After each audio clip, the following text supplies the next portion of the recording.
ಅಭಿನಯ ಸರಸ್ವತಿ ಖ್ಯಾತ ಕನ್ನಡದ ನಟಿ ಸರೋಜಾ ದೇವಿ ಅವರು ವಿಧಿವಶರಾಗಿದ್ದಾರೆ. ಇನ್ನು ಅವರು ಹುಟ್ಟೂರಿಗೆ ಇವತ್ತು ಅವರ ಪಾರ್ಥಿವ ಶರೀರವು ಕೂಡ ಆಗಮಿಸುವಂಥದ್ದು. ಆ ನಿಟ್ಟಿನಲ್ಲಿ ಇಡೀ ಗ್ರಾಮದಲ್ಲಿ ಒಂದು ರೀತಿ ನೀರವ ಮೌನ ಆವರಿಸಿದೆ. ನಾನು ಇದು ಸದ್ಯ ಅವರ ಹುಟ್ಟೂರಿನ ಮನೆಯ ಮುಂಭಾಗವೇ ಇದ್ದೇನೆ. ದೃಶ್ಯಗಳಲ್ಲೂ ಕೂಡ ನೋಡ್ಬೋದು. ಇದು ರಾಮನಗರ ಜಿಲ್ಲೆಯ ಚನ್ನಪಟ್ಟಣ ತಾಲೂಕಿನ ದಶಾವರ ಗ್ರಾಮದಲ್ಲಿರುವಂತಹ ಅವರ ಹುಟ್ಟೂರಿನ ಮನೆ.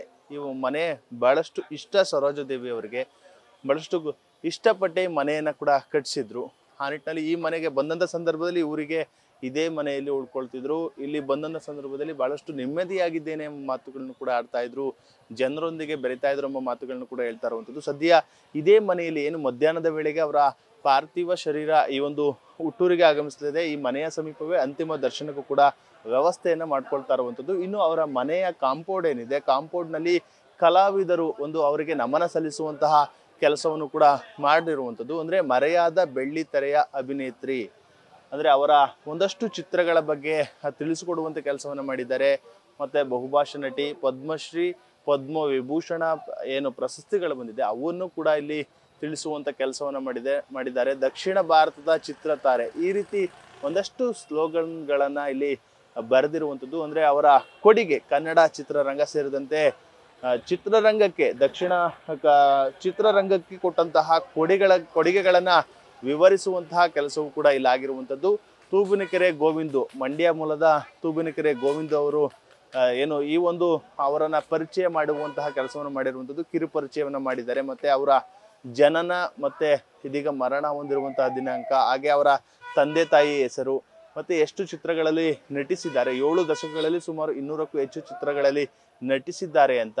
ಅದರ ಜೊತೆಗೆ ಒಂದಷ್ಟು ಪ್ರಮುಖವಾದಂತಹ ಚಿತ್ರಗಳು ಯಾವ್ಯಾವ ಪ್ರಮುಖ ನಟರ ಜೊತೆ ಅವರು ಏನು ನಟನೆಯನ್ನ ಮಾಡಿದ್ದಾರೆ, ಡಾಕ್ಟರ್ ರಾಜ್ಕುಮಾರ್ ಅವರು, ಉದಯ್ ಕುಮಾರ್, ಕಲ್ಯಾಣ್ ಕುಮಾರ್ ಸೇರಿದಂತೆ ವಿವಿಧ ಕಲಾವಿದರ ಜೊತೆ ನಟರ ಜೊತೆ ಅವರು ಒಂದು ನಟನೆಯನ್ನ ಮಾಡಿರುವಂಥದ್ದು. ಇನ್ನು ಪ್ರಮುಖವಾದಂತಹ ಚಿತ್ರಗಳು ಮಲ್ಲಮ್ಮನ ಪವಾಡ, ಕಿತ್ತೂರು ರಾಣಿ ಚೆನ್ನಮ್ಮ, ಆ ಒಂದು ಕಿತ್ತೂರು ರಾಣಿ ಚೆನ್ನಮ್ಮ ಪಾತ್ರದಲ್ಲೂ ಕೂಡ ಮಿಂಚಿದ್ರು ಸರೋಜಾ ದೇವಿ ಅವರು. ಅವರ ಆ ಒಂದು ಎಲ್ಲಾ ವಿವರಗಳನ್ನ ಒಳಗೊಂಡಂತಹ ಒಂದು ಕಿರು ಪರಿಚಯವನ್ನ ಮಾಡಿ ಸರೋಜಾ ದೇವಿ ಅವರಿಗೆ ನಮನವನ್ನ ಸಲ್ಲಿಸುವಂತಹ ಕೆಲಸವನ್ನು ಕೂಡ ಮಾಡಿರುವಂಥದ್ದು. ಅಂದ್ರೆ ಇವತ್ತು ಮಧ್ಯಾಹ್ನ 1 ಗಂಟೆ ವೇಳೆಗೆ ಹುಟ್ಟೂರಿಗೆ ಅವರ ಪಾರ್ಥಿವ ಶರೀರವೂ ಕೂಡ ಬರಲಿದೆ. ಬಳಿಕ ಅವರ ನೆಚ್ಚಿನ ಮನೆಯ ಮುಂಭಾಗವೇ ಅಂತಿಮ ದರ್ಶನಕ್ಕೂ ಕೂಡ ವ್ಯವಸ್ಥೆಯನ್ನ ಮಾಡಿರುವಂಥದ್ದು. ಅದಾದ ಬಳಿಕ ಇಲ್ಲಿಂದ ತೋಟ ಸುಮಾರು 500 ಮೀಟರ್ನಷ್ಟು ದೂರದಲ್ಲಿದೆ. ಆ ಒಂದು ಸ್ಥಳದಲ್ಲಿ ಅಂತ್ಯಕ್ರಿಯೆಯನ್ನು ಕೂಡ ಮಾಡೋದಕ್ಕೆ ಎಲ್ಲ ರೀತಿ ತೀರ್ಮಾನವನ್ನ ಮಾಡಿರುವಂಥದ್ದು. ಅಂದ್ರೆ ಒಕ್ಕಲಿಗ ಸಂಪ್ರದಾಯದ ಪ್ರಕಾರ ಉಳುವ ಮೂಲಕವೇ ಅಂತಿಮ